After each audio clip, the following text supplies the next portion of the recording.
জিল্লু খায়া দে। সাকিব খানের প্রিন্স নিয়ে সমালোচনার ঝড়, ভক্তরা হতাশ। এদিকে রাক্ষস সিনেমা নিয়ে হচ্ছে প্রশংসা।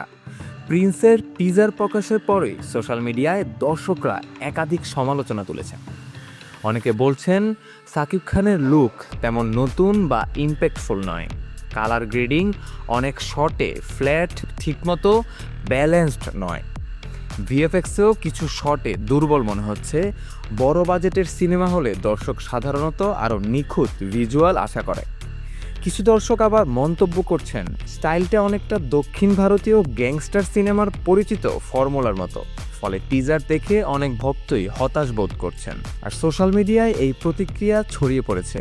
এদিকে ঠিক একই সময়ে রাক্ষসের ট্রেলার প্রকাশের পর থেকে আলোচনার নতুন ঢেউ তৈরি করেছে। প্রেগন্যান্সি টাইমে আমাদের সেক্স করতে কোনো প্রবলেম নাই তো? ডার্ক টোন, দ্রুত ট্রেলার কাট, ইন্টেন্স ডায়লগ আর সিয়াম আহমেদের একেবারে নতুন অবতার, সব মিলিয়ে ট্রেলারটি দর্শকদের মধ্যে কৌতূহল, উত্তেজনা এবং আলোচনা সৃষ্টি করেছে।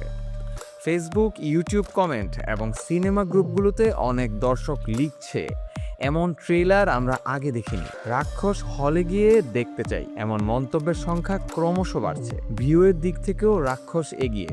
প্রকাশের অল্প সময়ের মধ্যেই সব প্ল্যাটফর্ম মিলিয়ে প্রায় 10 মিলিয়নের কাছাকাছি ভিউ। শুধু সংখ্যা নয়, এই ভিউ দেখাচ্ছে যে দর্শকরা সত্যি সিনেমার গল্প, চরিত্র এবং ভিজুয়াল মুড নিয়ে আগ্রহী। কিছু কমেন্ট বলছে প্রিন্স তো আমাদের আশামতো উত্তেজনা দিতে পারলো না, কিন্তু রাক্ষস ট্রেলার একেবারে অন্য লেভেল। সোশ্যাল মিডিয়া এখন স্পষ্টভাবে বলছে প্রিন্সের টিজার নিয়ে সমালোচনা থামছে না। লুক, ভিজুয়াল স্টাইল এবং ভিএফএক্স নিয়ে দর্শকের হতাশা চোখে পড়ছে।